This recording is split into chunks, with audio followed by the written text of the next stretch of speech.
Bem, pessoal, tudo bom com vocês, né? Sempre começa assim, perguntando se está tudo bom com vocês, mas eu não sei a resposta, né? Mas acredito que esteja. E hoje a gente vai continuar falando dessa vez das ideias contrárias ao capitalismo, tá certo?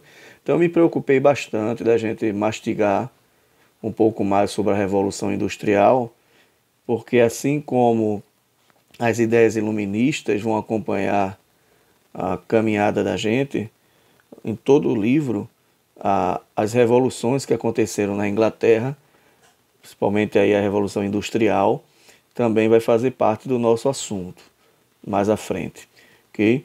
Então, passamos aí um tempo falando sobre os ideais do capitalismo, onde está aí na página de vocês, é a página 91, os defensores da nova ordem. Vimos aí Adam Smith, David Ricardo, Herbert Spencer, Thomas Malthus, né, um dos principais. Falamos também do darwinismo social. E hoje nós vamos entrar nas ideias contrárias a essas, que são os ideais contrários ao capitalismo. Mas é importante entendermos que essas teorias chamadas teorias sociais contra o capitalismo, ele vai surgir, claro, dentro de um contexto. Então, qual foi o contexto? A questão social vivida no século XIX. Então, a questão social do século XIX, houve aí um aumento da produção de riqueza e também, por outro lado, houve o aumento da pobreza, né? Parecendo aí, então, uma contradição. Isso é muito questionável, tá certo? Mas eu não quero entrar nessas questões, até porque pobreza existiu. Mas talvez se não fosse a Revolução Industrial, nem pobreza existiria, né? Mas também a riqueza, por outro lado, não, porque a maioria daqueles que saíram da zona rural não teriam sobrevivido. Bom, então a questão social do século XIX, muitos analistas perceberam que o desenvolvimento do capitalismo, embora produzisse um aumento nunca visto na produção de riquezas materiais, não significou a eliminação da pobreza, muito pelo contrário, a intensificou. Então é importante dizer que a Revolução Industrial não tinha como objetivo eliminar a pobreza. A pobreza é algo que sempre vai existir, tá? Mas claro que a gente vai procurar lutar por uma sociedade menos empobrecida, né, possível. Mas isso é algo que é muito natural, porque pessoas vão ter mais, pessoas vão ter menos, isso sempre vai existir, certo? O aumento da riqueza, então, não significou a sua distribuição pelos diversos setores da sociedade, mas concentrou-se na mão dos mais ricos, ou melhor, dos donos dos meios de produção. Então, vou partir agora, sem estar fazendo críticas às questões sociais, às ideias contrárias ao capitalismo. Eu vou mostrar, falando aqui, qual é o pensamento daqueles que defendem as ideias contra o capitalismo. Então é justamente essa. Eles vão dizer que o aumento da riqueza não significou a sua distribuição pelos diversos setores da sociedade, mas na verdade concentrou-se na mão de ricos, ou melhor, dos donos do meio de produção. Quem eram os donos das fábricas, das indústrias? Eram os burgueses que futuramente passaram a serem chamados de capitalistas ou empresários, tá? Então, desta maneira, diversas teorias sociais do século XIX vão buscar formular respostas para esse problema, né? Para essa contradição de um país que está ficando tão rico, mas que esse dinheiro está concentrado na mão de poucos, enquanto a grande maioria continua cada vez mais pobre. Daí vai surgir as teorias sociais. Então, o primeiro que vai aparecer aí é o conhecido socialismo utópico, certo? Então, essa expressão socialista, socialismo utópico, foi criado por Karl Marx e Engels, que fazem parte aí do chamado socialismo científico. Foi criado por eles mesmos em oposição essa análise aí do socialismo utópico, e eles informavam que o socialismo que eles tinham a apresentar era um socialismo científico. Mas vamos entender um pouco dessa ideologia chamada ideologia reformista. Alguns pensadores socialistas tinham uma visão tão romantizada sobre a sociedade que suas ideias foram consideradas utopia, certo? Então, uma ideia utópica quer dizer aí no contexto de um livro escrito por Thomas Morus, ele vai significar uma sociedade imaginária onde o governo é organizado da melhor maneira possível, né? Que vai proporcionar uma vida de qualidade, feliz, equilibrada, de distribuição de bens. Então essa era a sociedade perfeita, que foi um termo no livro aí de Thomas Morus, que ele vai falar sobre esse socialismo. Então era a cidadezinha perfeita, né? Era o governo perfeito, por isso que foi chamado de utópico, era uma terra dos sonhos. Então esses pensadores, eles não promoveram análise científica sobre o processo capitalista e julgavam que o bom caráter da sociedade em geral seria suficiente para promover uma sociedade mais igualitária. O que é uma análise científica? É uma análise que passa por experimentação. Então a ciência, para comprovar algo, vai fazer vários experimentos para poder saber se isso é certo ou errado, e a partir daí se formar uma ciência. Por isso que nesse socialismo não houve uma análise científica, mas teve uma imaginação de alguns que vão criar em suas próprias mentes a ideia de uma sociedade perfeita, certo? Então eles acreditavam que a burguesia abdicaria da parte dos seus bens para a construção de uma sociedade mais justa, ok? Então esse é o chamado socialismo utópico, uma visão bem romântica do chamado socialismo. E vão se destacar alguns personagens aí nesse socialismo utópico, que na página 88 de vocês vai falar bem, que é Saint-Simon, né? Simon pode ser chamado também, Louis Blanc, Charles Fourier, Robert Owen e um dos mais conhecidos que é Proudhon, né? Proudhon, aliás. Proudhon, ele é um dos mais conhecidos aí desse chamado socialismo utópico. Mas não precisa estar se preocupando em decorar nomes não, tá? Vamos passar aqui o slide para a gente entender melhor. Então, Simon, esse cidadão aí do lado direito, ele faz uma crítica ao tripé de dominação, que é aquela pirâmide social entre clero, nobreza e militares. O clero lá em cima, junto com a nobreza, os militares. Ele não critica a camada de proprietários, certo? Ele não faz uma crítica aos proprietários das terras e das fábricas, aliás. Não aponta para o fim da propriedade privada.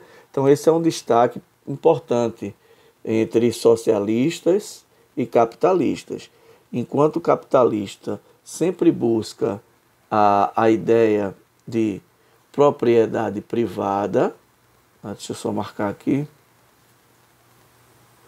os socialistas, eles têm uma ideia de propriedade coletiva, certo? E não privada. Mas esse socialista utópico aqui, ele ainda não aponta ao fim da propriedade privada. Ele defende um governo de sábios, que era a ideia aí da política de Platão, né? Escrito lá no livro de Platão, filósofo grego, no livro dele chamado República. Então, para ele, tinham que ter sábios governando para que uma sociedade se tornasse mais justa, né? A República de Platão é pura imaginação também, certo? Por isso que esse socialismo também ficou conhecido como socialismo utópico. Então aqui, ó, Charles Fourier, esse é outro socialista utópico, né? Ele tinha aí a ideia de uma criação de fazendas comunitárias isoladas do capitalismo, que eles chamam de falancérios, ok? Então esses falancérios eram grupos sociais que criavam cidades, vilas, mais nas áreas de fazenda, as fazendas mais comunitárias, onde todos viveriam sem necessitar do capitalismo, onde plantariam, colheriam, dividiam entre todos, aquela sociedade como se fosse uma sociedade mais tribal. Tá? Ele também faz crítica às divisões em classes sociais, porque ele quer a igualdade entre todos, e algo que eles faziam era os chamados falancérios, que eram essas pessoas que criticavam o capitalismo. Os falancérios eram agroindustriais, não obteve êxito, certo? Então, essa sociedade mais voltada aí para a produção, como se fosse uma cooperativa de consumo de produção, tinha como objetivo tratar todos os trabalhadores iguais numa forma de cooperativa. Então, todas as propostas utópicas, elas cedo ou tarde foram fracassando. E aí eu só destaquei aqueles principais, até porque é o que o livro mais cita. Certo? São os que o livro cita. A gente não vai entrar em tanto detalhe, porque vocês vão ver isso também no ensino médio. Então, todas as propostas utópicas desse socialismo utópico, mais cedo ou mais tarde aí vão fracassando, e a maioria delas nem chegaram, na verdade, a serem testadas. E mesmo assim, o socialismo utópico refletia o repúdio à situação de desigualdade social que cada vez mais era gerada através da industrialização. E com base nisso, seus autores buscaram propor, mesmo que de forma idealizada, uma alternativa ao sistema capitalista vigente. Né? Então, esses socialistas utópicos, eles mesmo não fazendo tentaram aí achar um caminho que fosse contrário à ordem estabelecida, que era a ordem dos defensores do capitalismo, ok? E depois disso, no não êxito do chamado socialismo utópico, chega então uma nova corrente de pensamento socialista, que não seria chamado de socialismo utópico, mas socialismo científico, certo? Porque o criador desse socialismo aí era representado por Karl Marx e Friedrich Engels, né? Esses dois cidadãos, e eles formam aí o que eles mesmos vão chamar de socialismo científico, em contrapartida ao socialismo utópico. Essa figura de Karl Marx, até hoje, há linhas de pensamento que hoje definimos como de esquerda, né? Como o vídeo que eu passei para vocês na última aula ao vivo, essa divisão de esquerda e que é colocada aí no campo econômico de esquerda e direita. Então, o destaque aí está para Karl Marx e para seu financiador, né? Friedrich Engels. Então, é vista como uma ideologia revolucionária que critica a estrutura do capitalismo, procurando compreender a dinâmica do capitalismo, a sua origem, o seu desenvolvimento, as contradições, para dessa forma tentar superar esse regime capitalista.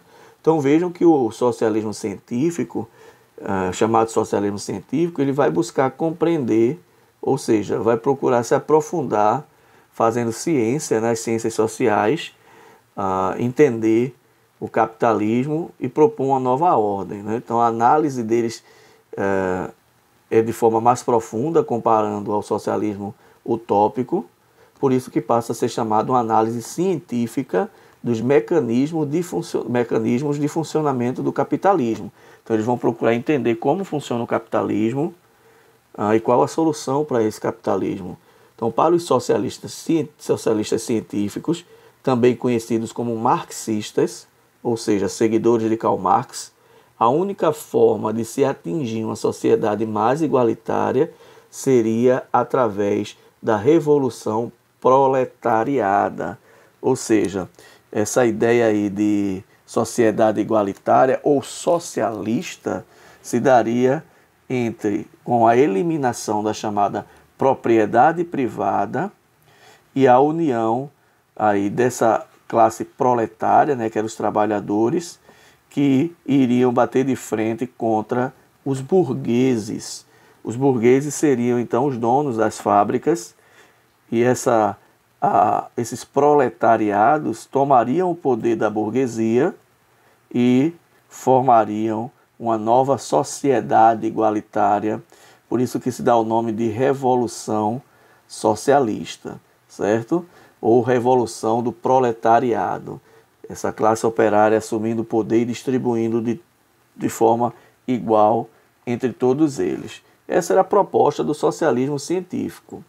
A gente não vai entrar aqui nos prós nem contras, nem criticar, porque o objetivo até então não é esse, tá certo? Então aqui tá as duas figuras, Karl Marx, do lado esquerdo, né? Parecendo aí com Papai Noel, e Friedrich Engels, os dois alemães, ok? E esses dois aí é a dupla mais conhecida do chamado socialismo científico. E eles vão procurar então escrever aí algumas obras que vão falar e criticar a exploração, que eles chamam da exploração da classe operária pela própria burguesia nas fábricas, né? Que ele chamava aí os burgueses, os donos dos meios de produção, que eram os burgueses, que oprimiam a classe operária. Então, como alternativa a esse quadro, eles propunham uma revolução do proletariado, ou seja, a tomada do poder pelos trabalhadores, como aponta aí uma obra tão conhecida de Karl Marx, né, e de Engels, conhecida como Manifesto do Partido Comunista.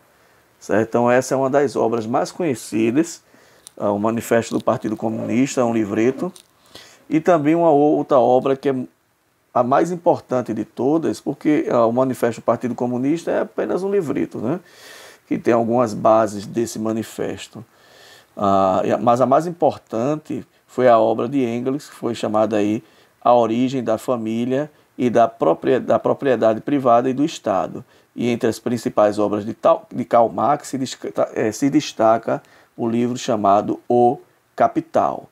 Então, dentro desses teóricos socialistas, nós temos esses três livros mais conhecidos. O Manifesto, tá? Que é chamado Manifesto do Partido Comunista. Então, por que comunismo se a gente está falando de socialismo? Porque para Karl Marx, essa ideia, o nome socialismo não existia. O que nós chamamos de socialismo hoje, Karl Marx chama de primeiro momento do comunismo, primeira fase do comunismo. E a primeira fase do comunismo é a população se juntando, se organizando, procurando aos poucos ter uma liderança, para depois vir a segunda fase, que poderia vir até através da força, que seria a segunda fase do comunismo, que era a revolução do proletariado, onde a classe operária assumiria o poder. Certo? Então, esse manifesto do Partido Comunista, o Capital e a origem da família, da propriedade privada e do Estado, onde Engels vai tentar explicar como é que se deu essa tomada do poder dessa burguesia, certo? Então vamos continuar.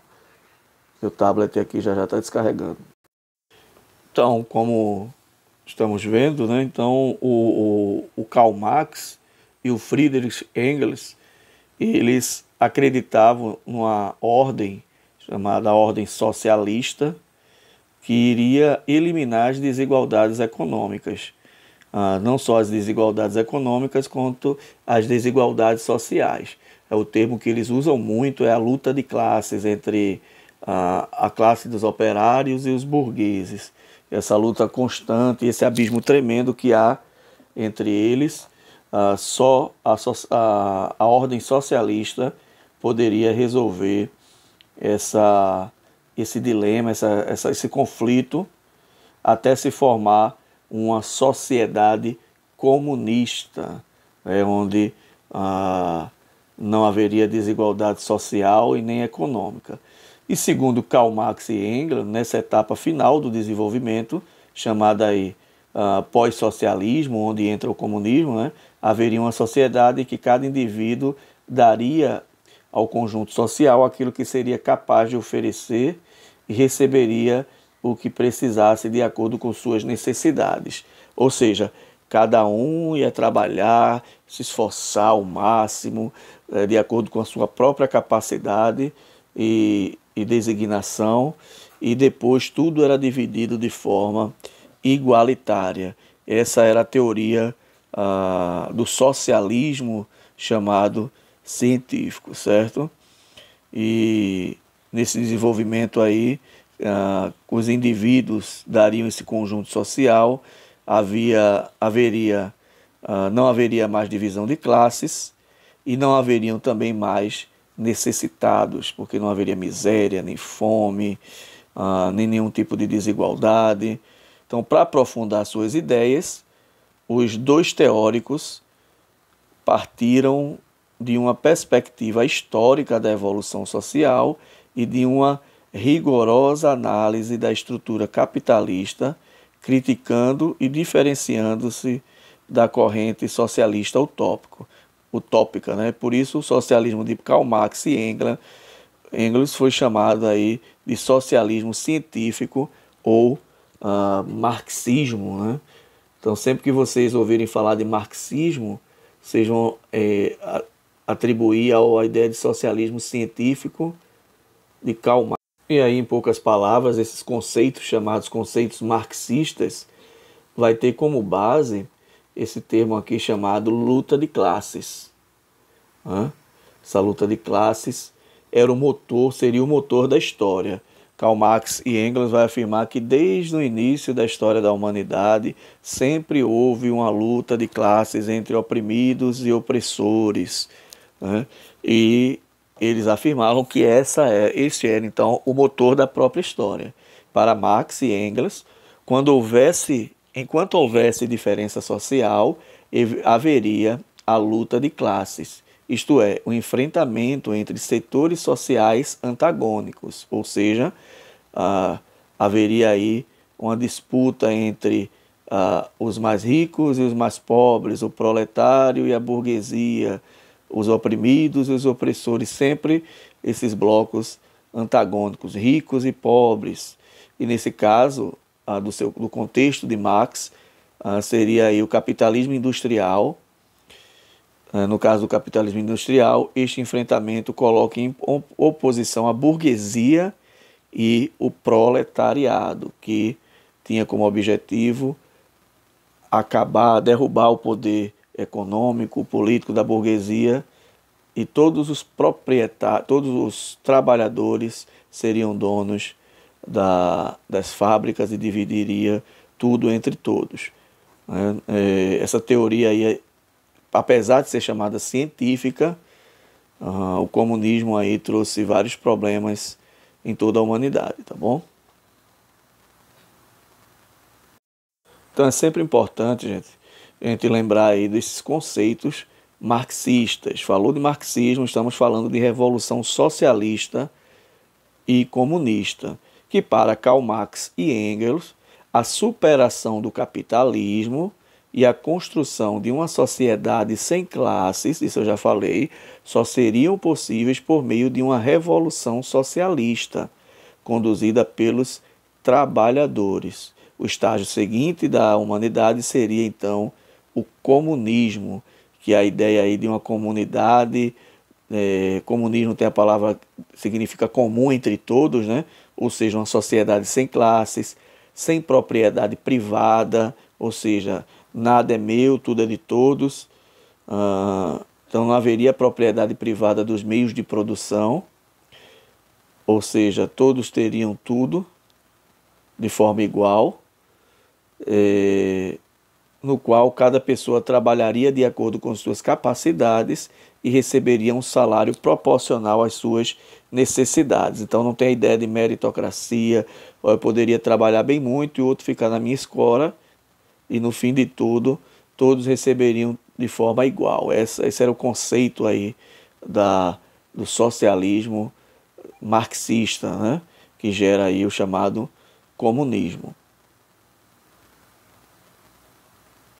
Então vejam bem, vimos até agora o socialismo utópico, né? Quando estamos tratando aí das ideias contrárias às ideias capitalistas, socialismo utópico, socialismo marxista, mas também tem um outro chamado anarquismo. É um termo bem conhecido, bastante utilizado, quando diz assim que alguém é muito bagunceiro, perturbador, maluqueiro, deixa de ser anarquista, né? Então a palavra anarquismo, ela é de origem grega e ela não vai significar a ideia de bagunça, de desordem, de gente que quer bagunçar, não. A ideia da palavra anarquismo significa sem governo. Ou seja, por essa razão, os teóricos anarquistas discutiram a possibilidade de consolidar uma sociedade na qual os seres humanos se afirmariam por meio de uma ação própria em um contexto sociopolítico de liberdade, sem opressão da igreja e dos governos. E eles rejeitavam qualquer autoridade porque viam nela a fonte básica dos males humanos. Também não admitiam o Estado e sua organização burocrática, considerando-se responsáveis pela consolidação da ordem política, econômica e social da burguesia. Então, qual era a base, resumindo, do anarquismo, né? Era um teórico de destruição de qualquer forma de opressão. Então, a opressão para eles era qualquer tipo de autoridade, seja a autoridade da igreja, então eles vão querer acabar com a ideia de religião, de autoridade religiosa ou governo religioso, qualquer tipo de governo que também passe essa ideia de hierarquia, de divisão de poder, né? E logo não existiria a ideia do Estado. E eles queriam também o fim da propriedade privada, o fim da família, que segundo o próprio Karl Marx, as pessoas só se mantêm, os ricos continuam sendo ricos por causa das famílias. Então há um projeto aí também, no próprio livro de Karl Marx, lá do marxismo científico, falando sobre isso.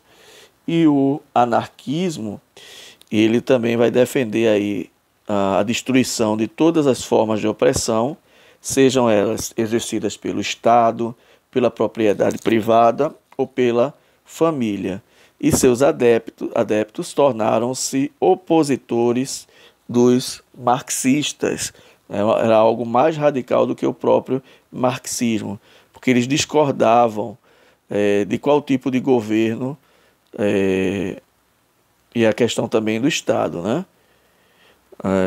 Teve seus seguidores que atuavam em diversos países onde havia uma ordem estabelecida entre seus principais representantes, além do próprio Proudhon, né, que foi o fundador, Bakunin, Tolstói e Kropotkin, né, que é um nome até ruinzinho de falar, certo? Então, deixa eu só passar aqui esse slide para a gente entender melhor aqui no slide. O que o anarquismo era, né? Era um movimento, um movimento anarquista. O ser humano deve viver sem a existência do Estado, a partir de uma gestão comunitária, ou seja, por meio da cooperação. Em livre associação, os indivíduos seriam capazes de produzir e distribuir a riqueza produzida de acordo com suas necessidades. Então, o anarquismo tem mais cara de um socialismo utópico, e não há uma base científica para isso, né? Como Karl Marx dizia ser o marxismo uma ciência social. Então, a ideia aí é que todas as pessoas são boas, têm um coração bom, que eles livremente vão dividir tudo entre todos, que não vai haver egoísmo, que não vai haver maldade no coração, desejo de ter poder. Então, tudo isso aconteceria se não existisse o Estado, porque, segundo os anarquistas, só existe poder, inveja, disputa, egoísmo, porque existe o Estado, né? Mas a pergunta é, o Estado é composto por quem? Por pessoas. Então, o anarquismo ele passa a ser até algo muito utópico, né? O movimento conviveu com um sério paradoxo, ou seja, paradoxo é dilema, né? Mesmo contrários a qualquer forma de autoritarismo e ao uso da força, os anarquistas admitiam esse método para a derrubada da autoridade e a instauração de uma condição social, ou seja, de uma sociedade anarquista. Eles não queriam nenhum tipo de autoridade, em poucas palavras, mas tinham seus líderes que eram autoridades. Então isso é bem, não é nem paradoxal, é contraditório mesmo. Então, vocês verem um exemplo aí, né? Proudhon, que está no livro de vocês, aí na página 89, Pierre Joseph Proudhon, né, tá J aí, mas a gente pode chamar de Joseph, né? Alguns chamam Joseph. Então, o que ele vai destacar? Ele vai dizer a propriedade é um roubo, ou seja, a propriedade privada é um roubo. Ele vai querer a destruição do Estado e um autogoverno dos trabalhadores. O outro, Mikhail Bakunin, ele vai defender a radicalização da teoria anarquista, vai ser muito mais radical, vai haver um anarquismo mais terrorista, a ponto de ir para campo de batalha mesmo, assim como o marxismo científico defendia até mesmo a guerra armada, o anarquismo também. E ataques aos chefes de Estado e representantes do poder. Ele afirmava: o mundo será um lugar melhor quando o último burguês morrer enforcado nas tripas do último padre e afogado no sangue do último militar. Então veja que frase extremamente forte, né? O mundo será um lugar melhor quando o último burguês morrer enforcado nas tripas do último padre e afogado no sangue do último militar. Esses eram os pensadores anarquistas que foram aí junto com o socialismo utópico e o científico, a base de ideias contrárias ao próprio capitalismo, tá bom? Na próxima aula, nós vamos falar um pouco mais, vendo aqui algumas atividades e lendo algumas coisas desse chamado Manifesto do Partido Comunista de Karl Marx, já que as ideias de Karl Marx, elas hoje são muito mais divulgadas e foram muito mais experimentadas do que o anarquismo e o socialismo utópico, certo? Então, hoje temos países comunistas, houve uma briga, uma guerra lá da União Soviética, né, chamada a ex-União Soviética, contra os Estados Unidos da América, que era uma luta e uma briga aí entre socialistas e capitalistas. E a vitória do capitalismo veio em 1989 contra a Guerra Armada e a queda do Muro de Berlim, certo? Que dividia a Alemanha Oriental e a Alemanha Ocidental. A Alemanha Ocidental era capitalista e a Oriental era socialista, certo? Então, com a derrota do socialismo, da Guerra Armada em 1989, o símbolo principal desse fim desse socialismo armado, né, usando a força, o sangue, o marco aí foi o símbolo, o muro, a queda do muro de Berlim em 1989. Se vocês quiserem, vocês podem botar no YouTube cenas da queda do muro de Berlim em 1989, certo? Depois vamos conhecer um pouco mais sobre esses pensamentos para os dias de hoje. Tá bom? Um abraço a todos e até a nossa próxima aula ao vivo.